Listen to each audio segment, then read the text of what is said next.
left knee, right hip, left hip. Okay, we're gonna do it a bit faster, okay? Get your partner and do it a bit faster. Some of you haven't got a partner yet. Okay, this is just to get the blood circulate while we're waiting for others to come in. And then when I say back to back, you lean on each other and you go down like this and up again. Yeah? Okay, try it again. Try. This message. Back to back. Okay, down and up.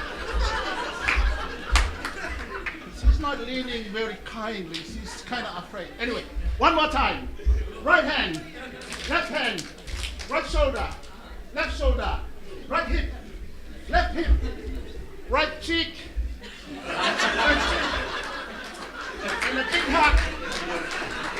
Okay, right side, turn around, give it the massage. 1, 2, 3, 4, 5. Change. 10. Come on, massage your partner. 9, 7. We have three eminent speakers for this session. Our very own and favorite Dr. Viliami Puloka. Can I request you to please come on stage again? Professor in the TIS University, who's done some research that links physical activity and reduction in diseases. And Dr. Bobby John, who will be speaking now, changing his hat. And he'll also be speaking how sports can promote healthy behavior. Thank you, Kusum, and welcome everyone for the breakaway session. I'm very happy to have a very eminent panel here, and we will be discussing multiple issues, right from research to what's actually being done in the field. And as the session is pointing that we will be talking about sports promoting healthy behavior, before we go on to hear about research as well as practices in various settings, we would even want to hear from some of the people who have benefited by adopting some of the recommendations we have been talking about since yesterday. So before we begin this session, I would like to invite two community youth leaders and a young child from the Magic Bus program who would like to share their experiences as to how they have benefited from the recommendations that we are talking about. Good morning, all of you. My name is Nizakat Ali. I live in North Delhi. मैं इस से पहले sports player ही था, लेकिन मेरे अंदर कुछ गंदी आदतें आ गई थी, जैसे अल्कोहल लेना, स्मोकिंग। और जब मैं इस संस्था के थ्रू जुड़ा जिसका नाम मैजिक बस है, इसके अंदर आने के बाद मैंने अपने अंदर बहुत ज़्यादा बदलाव देखा। मैंने अपने आप को बच्चों के साथ जोड़ने के बाद मैं बिल्कुल ही सही हो गया। मैंने शराब छोड़ दी और सिगरेट वगैरह छोड़ दिए, और बच्चों के साथ मिलके स्पोर्ट्स में जाने के बाद आज मेरे पास कम से कम 120 बच्चे हैं मेरे से जुड़े हुए, जिसमें से 80 तो गर्ल्स हैं जो कि कभी मेरे से टच में नहीं रहते थे, मेरे से दूर होते थे। कहते थे भैया तो गंदे हैं, स्मोकिंग करते हैं, भैया के साथ नहीं जाएंगे। लेकिन आज भैया के साथ बहुत सारी गर्ल्स हैं, सबसे ज़्यादा गर्ल्स हैं, और बॉयज़ मेरे पास 40 बॉयज़ हैं। और बॉयज़ भी ये था कि पहले सारे हटे हटे रहते थे, आज सब मेरे से बहुत प्यार करते हैं। मैं भी उनके साथ घुल मिल के बहुत अच्छा काम कर रहा हूँ। और इस 3-3.5 साल के बीच में मैंने अपने स्कूल को कोच एज ए कोच के तौर पे तकरीबन 25 से 30 मेडल दिए हैं, गोल्ड, और 30 सिल्वर दिए हैं। और अपने खुद के जीवन में मैंने 2 गोल्ड और 1 सिल्वर मेडल मारे हैं। और उसके बस इतनी है मेरी लाइफ में। Does anyone need translation? Should I translate what he just said?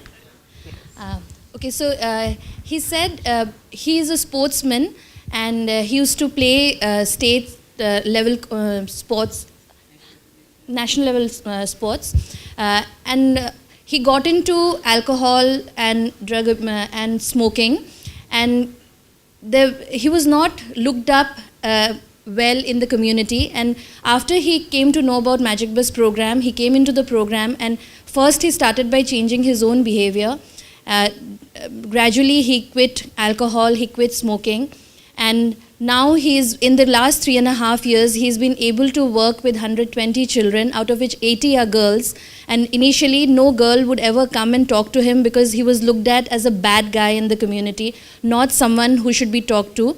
But now the children, their parents, they have confidence in him that he can lead a group of 120 children, and these children look up to him as a role model, and he's been able to bring gold medals and silver medals for the community with these kids.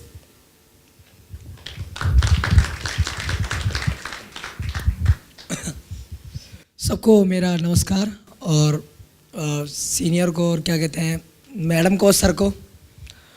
मेरा नाम राहुल कुमार है, मैं Bhalswa dairy किस्लम area में रहता हूँ, और मेरे पास 32 बच्चे हैं जिनके साथ मैं काम करता हूँ। और मैं कुछ स्टोरी अपनी बताना चाहूँगा कि मैं कैसा था और पहले अब कैसे इन मैचेस से जुड़ के कैसा हो गया।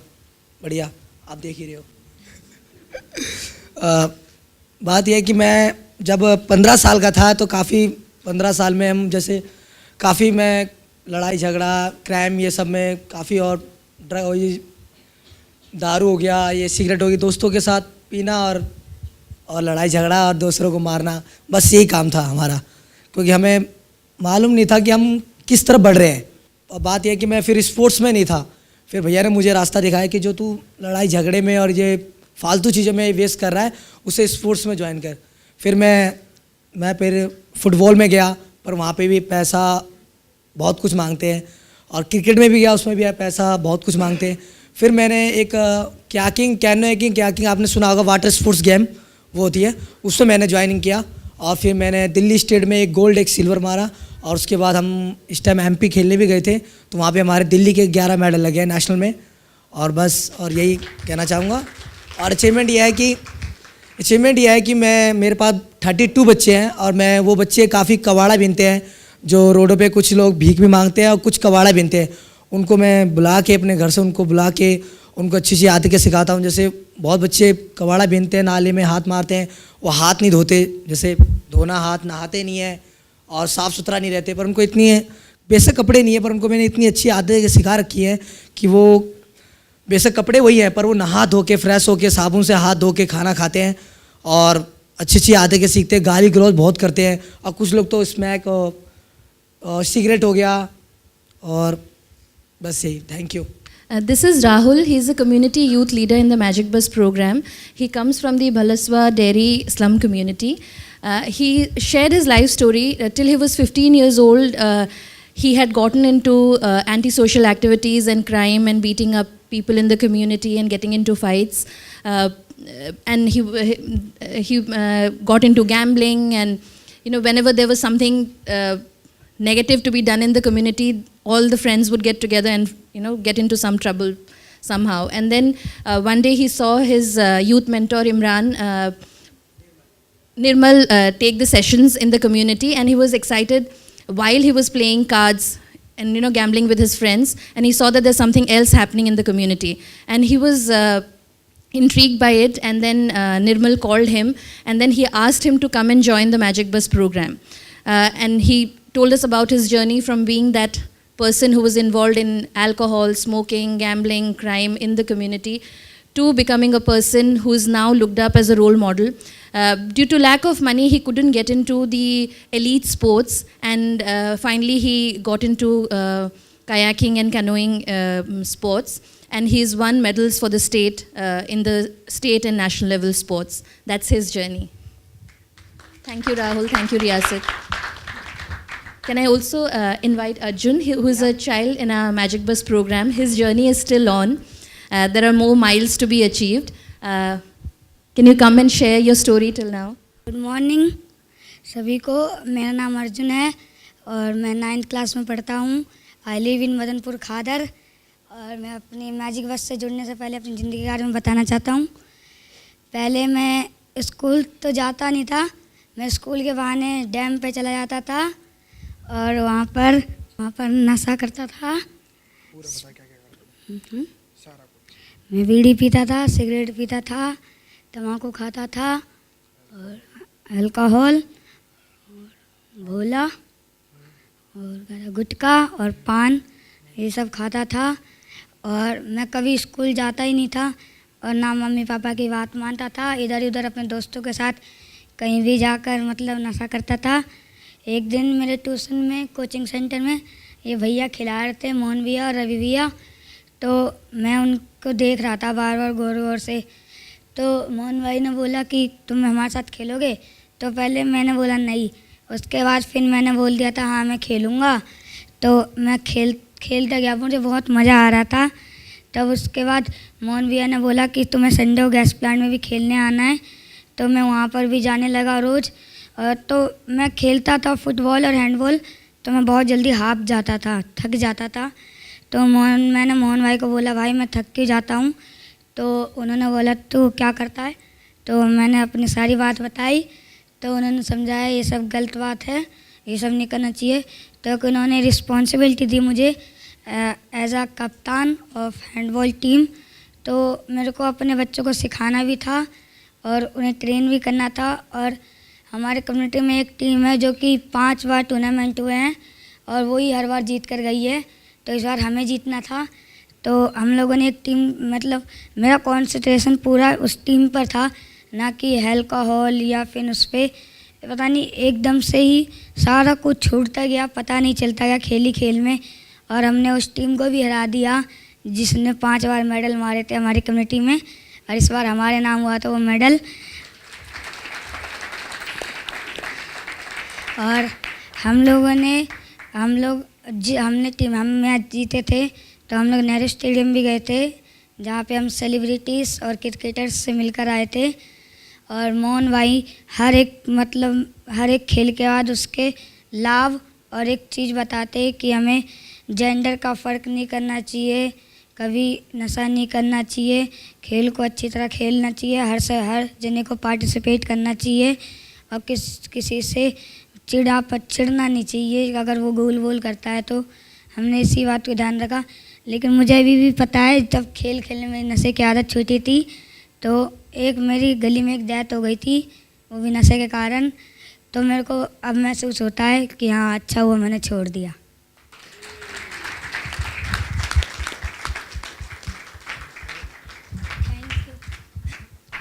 Thank you, Arjun. He's 14. Arjun shared his life story. He's 14 years old. He's in the 9th grade. He shared that before a few years, before he came into the Magic Bus program, he wouldn't go to school. He would go out with his friends and smoke and chew tobacco and have alcohol. And he wasn't really serious about what he was doing because there was peer pressure to get into all this. And gradually he came into the program and he started understanding the importance of sports. And it was a conscious decision to leave because he was not able to play because of alcohol and smoking. He was not able to have that much stamina in the program. But his youth mentor gave him the responsibility of becoming a captain and mentoring his own team in his community.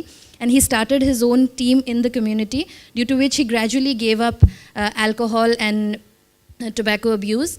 And his sole aim at that point was to beat the team which had been winning consecutively for 5 times, and they beat the team. And what he shared also was that he saw a death in his community which was because of substance abuse. And then he also realized how important it was for him to move on from what he was to what he wants to be. And that's his journey, and it still continues. Thank you, Arjun. Over to you, Monica. So much. These experience sharing, I think, provide an excellent interlinkage between what we discussed in the plenary and what we are going to discuss now, because as Dr. Ajay Mahal's presentation did point out, that sports improves cognition, and here's the live example that it does help in healthy behavior change, not only from the physical activity point of view, but the fact that they have been able to give up addictions, substance abuse habits, and be able to also be productive in contributing to the own development as well as society's growth and development is remarkable. Thank you very much. A huge round of applause for these young leaders. So, With this, I would like to start our session. We'll start with Dr. Hemal Shroff from Tata Institute of Social Sciences, and we will have studies, findings. You have your presentation? Yes. I'm going to talk briefly about a study that I did in coordination with Magic Bus. So what we wanted to look at basically was to compare children who are enrolled in the Magic Bus programs with those who are not enrolled in the Magic Bus programs, who may be engaging in physical activity of some sort, to see what the differences were in variables like food intake, variables like substance use consumption, as was described by some of the community youth leaders today, and in kind of alcohol use, in all of those factors. So there has been a lot of discussion on how kind of sport is positive in the sense that it avoids illness. It kind of can promote a lot of well-being and feeling good and health, and there are obviously physiological indicators too that support that. And the literature that has been done on sport and how it promotes healthy behavior, which is to reduce risk increasing behavior, such as tobacco consumption, such as alcohol consumption, has been done in kind of pockets in some sense. And what really needs to be done is, of course, to have people followed up for a long period of time and to see how there is a change, just as some of the people from the Magic Bus program have described, whether people give up alcohol after a certain point in time as a result of engaging in physical activity. So that wasn't what we were able to accomplish in the study that we did today, but that's definitely one of the goals, I think, in the future. Next slide. So why sport in adolescence? Why do we talk, I mean, of course, Magic Bus has programs primarily with adolescents, but why do we talk about it in adolescence? Adolescence is an important age group to target sport because they've reached a stage where, kind of their bodies are, after kind of puberty, their bodies are reaching some amount of stability, more so for girls than for boys. And they're also going through a phase where they're developing their own identity and they're learning how to interact with their peers. And at this stage, of course, they're also engaging in more, kind of establishing independence behaviors, which can be, in some cases, risky behaviors. So sport in adolescence, actually, a lot of the research indicates that when you engage adolescents in sport, after they have kind of gone through the period of childhood, if you continue to engage them in sport, then it has multiple positive benefits, aside from the non-communicable diseases, which is a very strong connection. It also in many cases builds body image. It makes girls and boys feel better about themselves, about their physical appearance, and it becomes a positive habit in many ways. And so the idea of engaging in physical activity itself makes them feel that they should be doing other things that are better for their health and for their well-being, and that would reduce their chances of being sick in any way in the future as well. Next slide. So what were the objectives of our study?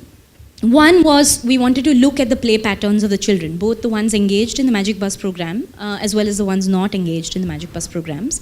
We wanted to explore what their food intake was like, the substance consumption patterns as well, to look at the relationship between physical activity as well as food intake and substance consumption. And lastly, of course, to compare all of these variables among those enrolled in the Magic Bus program and those not enrolled in the program. Next. So we had a total of 300 adolescents. The mean age for the entire sample was about almost 13. So we wanted to kind of keep it within a relatively narrow range because we didn't want to go kind of into childhood and we didn't want to go into late adolescence as well. We had kind of equally divided the sample, so half of the sample was enrolled in Magic Bus and half was not.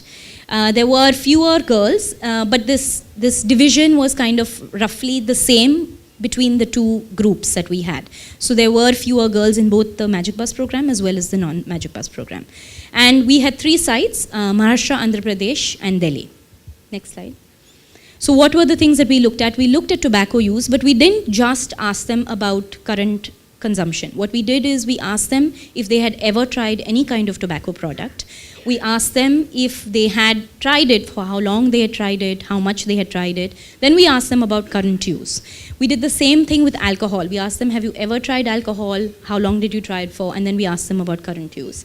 With play, we asked them what kind of play they were engaged in, who they were playing with, what their role was, etc. The idea of looking at play was to make sure that they were actually, they didn't, kind of characterize things that didn't involve physical activity as play. And then the other things that we looked at were, of course, food consumption. We created a scale of some variables that added up to unhealthy food intake, which included things like whether they were consuming fried food, cakes, biscuits, etc., and sweet drinks, sodas, aerated drinks, etc. And healthy food intake looked at fruits, vegetables, eggs, dairy products, and milk. And the last is that we looked at general variables like age, family income, pocket money. We obviously assessed their height and weight, whether they were currently in school or not, and then if they were in school, what grade they were in school. Next.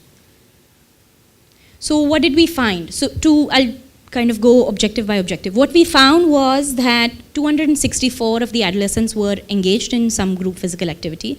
We obviously expected that more of the adolescents in the Magic Bus program would be enrolled in physical activity. So there were more of the Magic Bus children who were enrolled.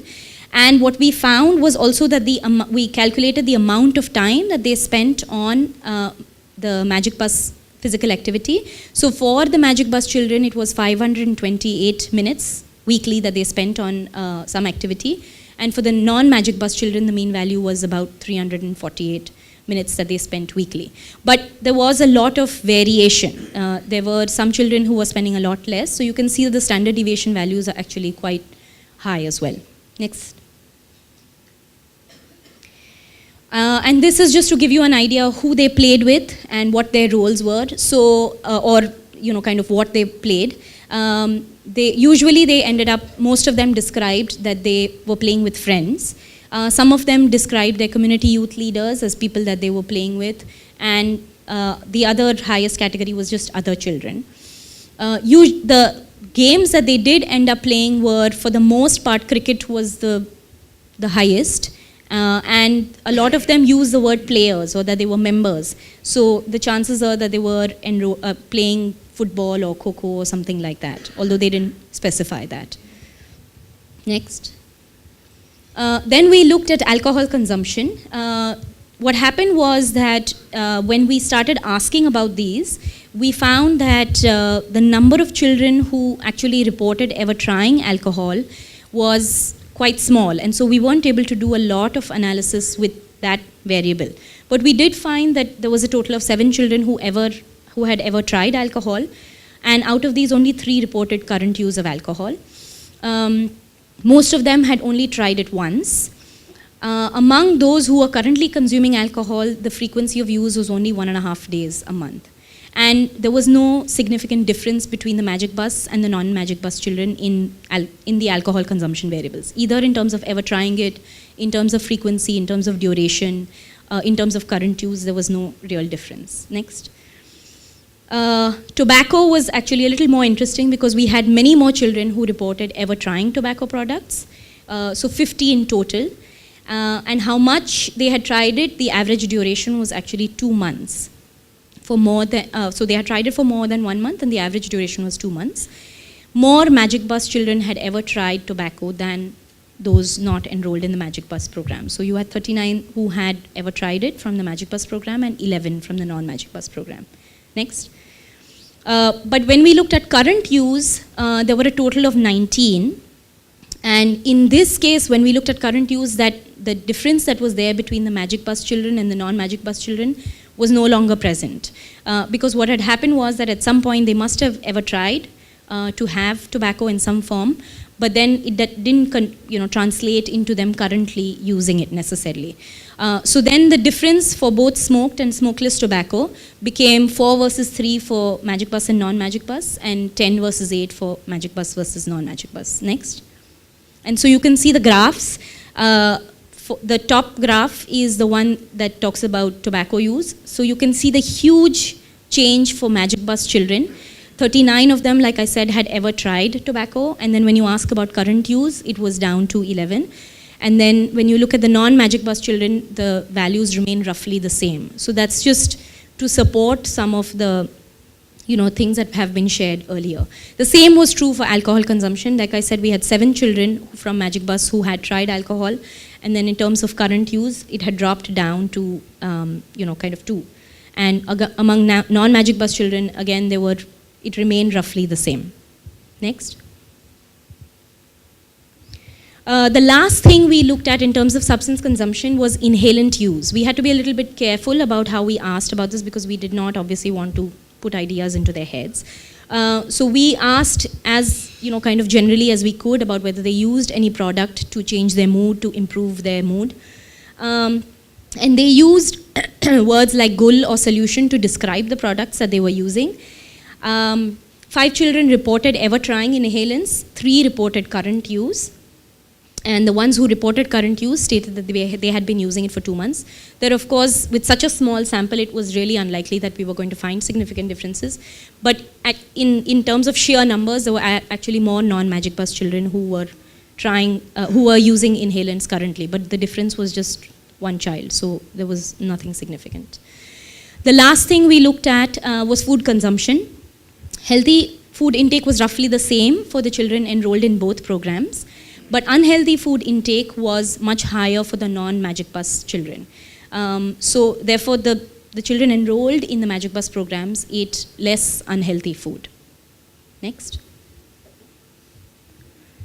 So what did we find in terms of the relationships? Because we've talked about physical activity and whether there is a relationship with all of these variables.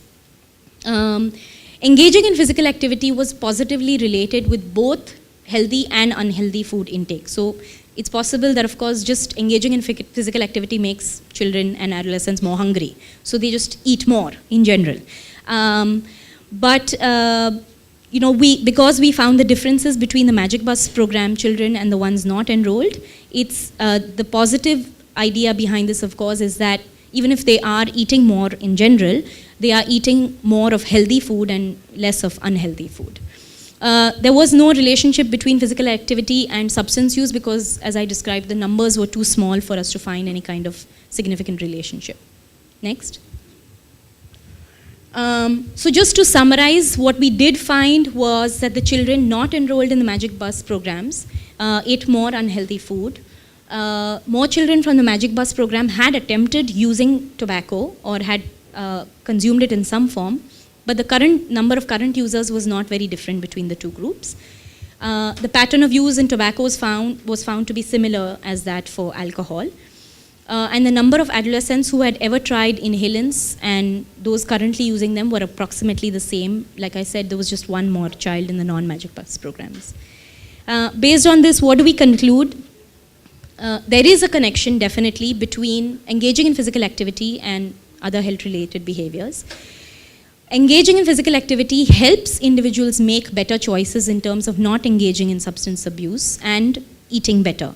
I think that we couldn't say it with kind of complete conviction because we don't have a large enough sample probably. But if we had a larger sample, I think we would be fairly positive in making that conclusion. Last. And so what does all of this mean for non-communicable diseases? If adolescents do attempt to try tobacco, they do try to consume alcohol, but if they engage in some kind of physical activity and if it is an organized program like Magic Bus offers, then the chances are higher that they will not continue that use of a substance, which in the long run is obviously better in terms of avoiding any non-communicable disease. In terms of the Magic Bus programs, I think probably that they would need to establish some baseline and kind of follow-up data to follow these children over a longer period of time to look at what kind of substance use and food intake patterns there are at the beginning of them enrolling and then what happens after 1 year, 2 years or more of being enrolled in the program. And in terms of future research, like I said, we would probably want larger samples, we would want more longitudinal studies. We would want to look, from a process point of view about what it is about being enrolled in the Magic Bus program, as has been described earlier right now, whether it is having the mentoring from, kind of an older person, or whether it is that certain children who are, have certain kinds of personalities in some sense, might engage in risky behavior to begin with, and also might be more likely to come into an organized physical activity program. So whether there is that kind of relationship also is something that can be investigated. It's not a negative thing. It would be positive if you are able to kind of engage children who are on a trajectory for high substance use consumption and intervene and prevent them from engaging in more substance use, and obviously as a result prevent non-communicable diseases, also improve their food intake. So there are a number of studies that could be done in terms of future research, and I think all of them would provide more evidence for sport promoting healthy behavior.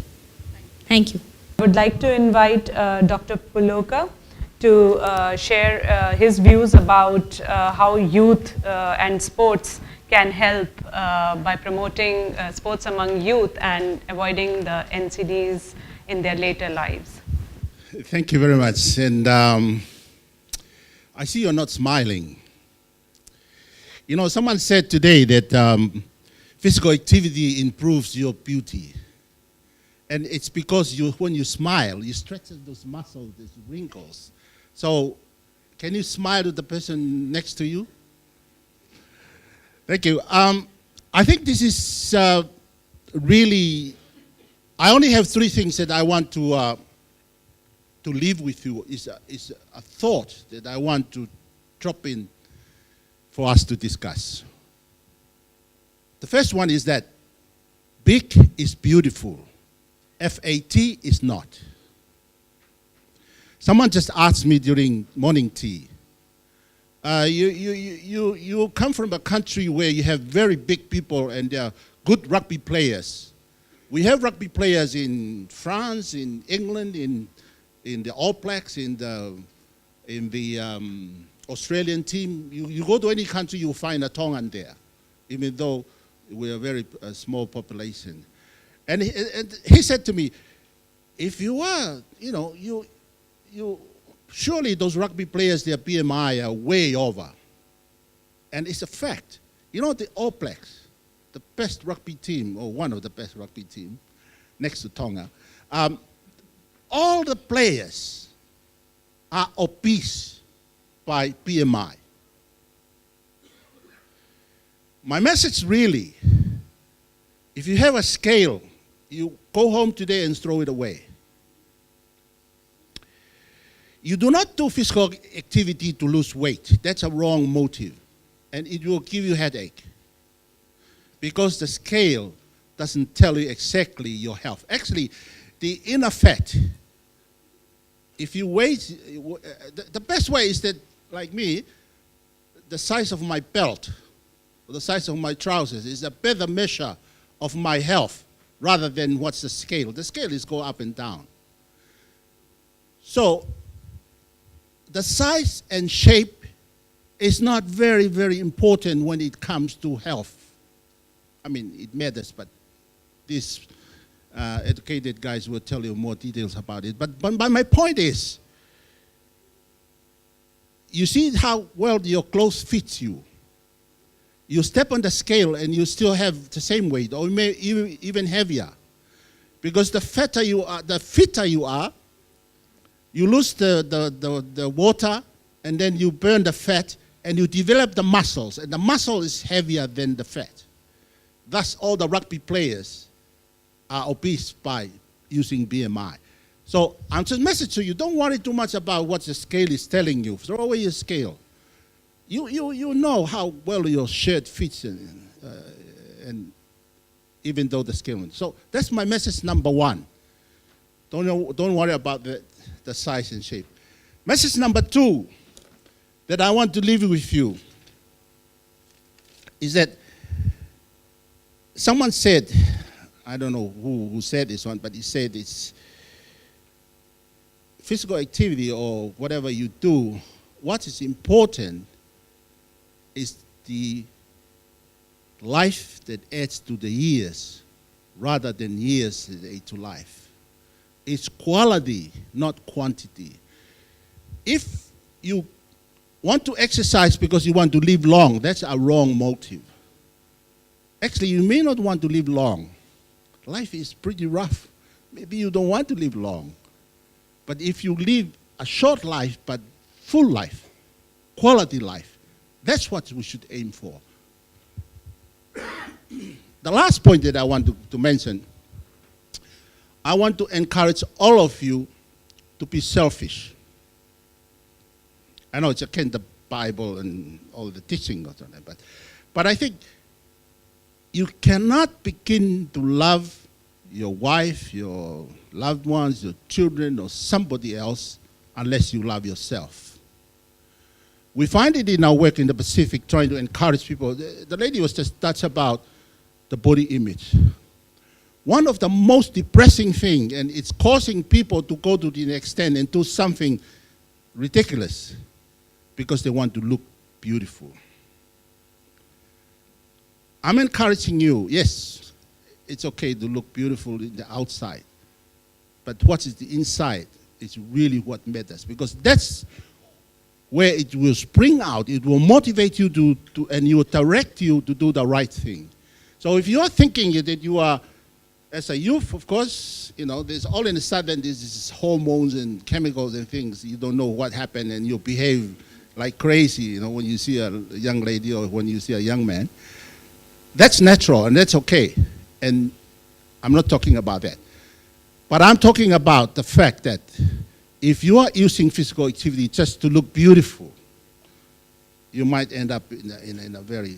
And one of the saddest things is that for all of us, especially those who are working in the health sector, the health promotion and things like that, we think that we sacrifice ourselves and we do everything for everyone else but ourselves. Our mothers, I think we learned it from our mothers, and I think this is one of the problems that we are facing, because they eat the leftover food and they don't look after, and once they get married, maybe the husband don't want them to look beautiful, they don't dress up very nicely. But my point is, unless you yourself do something, be kind to yourself. And it's good to be selfish and do something good for yourself. Unless you do that, it will be very, very difficult for you to encourage others to do the things or to carry out the message that we want to give them. I think those 3 points I want to just drop it with you to think about it as we are. Big is beautiful, fat is not. Forget about the scale. And quality, not quantity, is the years in life. It's the life that you add to your years, not just live long. And be kind to yourself and keep on smiling. Thank you. We have our next speaker, Mr. Bobby John, who will share his views on sports and youth. Well, thank you. I'll pick up from where Dr. Paloka left. The organizers harangued me for slides, and I have 4 slides, including the title one. I'll run through them very quickly, but really where he left off, and I had kind of jotted down my own thoughts around how do we take this session forward. The last bit, I mean, he had already mentioned it during the plenary, put on your seatbelt, put on your mask first, because if you aren't alive, you're not going to help other people be alive. We are a bunch of do-gooders out here in this room. Sorry, plain talk. This is not plenary session. This is not very formal. We are talking among friends. Somewhere along the line, there's this notion that fun, pleasure, are really selfish notions. They're all about you, and if it's selfish, it's not good, it's taboo. At the moment you take fun or pleasure out of something, you do what I used to do a long time ago, which is write prescriptions. It's good for you. Here, take 4 pills, or here, run 5 miles. It becomes something that you adhere to. It's a set of do's and don'ts that might be good for you, but have been robbed of the element of fun or pleasure. At the moment we strip that out of the core set of activities that we want people to be engaged in, it becomes drudgery. Anything that's drudgery is to be shirked off, is to be postponed, is to be hated. Mind you, I was trained as a physician, but over the years I've been teaching myself to think in terms of how do you communicate something? How do people receive what you've prescribed? Is it going to be something that's taboo to them? Or is it going to be something that is going to be drudgery to them? Or is it something they're going to willingly say, yes, that's what I want to do? And thank you for affirming my thoughts, my desires. Nobody, none of us in this room or outside, want to be ill any day of our lives. But the way we wrap our communications, the way we wrap our messages, the way we get our scientific research, the way we put our evidence together is so unappetizing, the other side pukes at it. They don't want to do anything with it. So yes, health is a state of physical, mental, social well-being, and I have a WHO representative nodding at his head away because that's the official definition. My first slide, please. Yes, we want all three states of well-being. Next slide, please. I'll run through all of them. We have to counter the downside of physical inactivity. We need to make sure that there's enough activity to counter the excess of calories to the diminishing amount of expenditure that we have per day. We also have our food industry to kind of partially take the rap on it, on how we pre-package and pre-digest food so that it's not quite slow release anymore. It's fast release, rush of energy and glucose into the system. It promotes a certain metabolic pathway that's not very helpful for us. Let's take it for a fact. I mean, it's fashionable in this country today to blame the current Prime Minister for all else. I'll blame one more thing on him right now, the current trend of large for date babies in first-time pregnancies. If you're going to look at it cohort by cohort, any girl, any woman who's getting pregnant at the age of between 18, 21 or 21, 24 right now is tending to show larger size babies and also a higher predisposition towards pregnancy-associated diabetes mellitus. It's a stress test. That's alarming. And I believe there's something that we need to do thinking through what kind of our quality of food basket is for those that are growing up right now. There's the calorie expenditure and the inactivity that's along with it. Kids who do not get enough calories or who get the wrong kind of calories have got a different trajectory of development altogether. We know that, and there's a growing body of evidence that something needs to be done around it. And particularly as children move away from open fields or open grounds into sanitized, closed enclosures, 10 by 10, nannied by absentee parents, you get children that are developing very, very differently. Immunity is different, body mass indexes change rapidly, and you end up with girls earlier into menarche, boys with aggressive behavior, and you have no coping mechanisms either for physical assault on your body or for mental coping mechanisms. Most of you have seen the enormous impact of the lungs, the picture of lungs on tobacco products. Lungs filled with tar. And that's had an enormous impact on how people perceive the impact of tobacco on their lungs. My next slide, please. 20 minutes of activity, and that's what the brain looks like in a pre-adolescent. Tells you a lot about how activity enables executive capabilities in children or in adults. Walking to school is probably a good idea. But if you're in a city like Delhi, sending your children to school on an air-conditioned bus is probably the sign that you've arrived. And somewhere along the line, we have misplaced values. What is good is no longer useful or no longer seen to be matters of status. What are matters of status are not actually good. If you're going to talk about sport, we need to talk about activity. We need to normalize activity into our daily lives. And we need to bridge that notion between fun and public good. Fun and personal well-being, fun and sport, and not equate sport with earnings, sport with status, but sport as a mode of engagement. Arjun's story brought tears to my eyes. I asked for his age. My son is 13. My daughter is 16. When he began getting into a mode of fun, he found role models. When he found role models, he had engagement. When he had engagement, he moved on to responsibility. And I want to kind of put that continuum out there for each one of us to consider. We can push sport for good as much as we can, as much as we want, but that will be in the nature of a prescription. True, prescriptions are required. But how do we make sure that hundreds of millions of children and adults are able to walk the trajectory of fun, engagement, and responsibility and lead healthy, full lives? So I would like to thank all the three speakers. Brilliant presentation of study conducted by Dr. Shroff, and then hearing views from Dr. Paloka and Dr. John.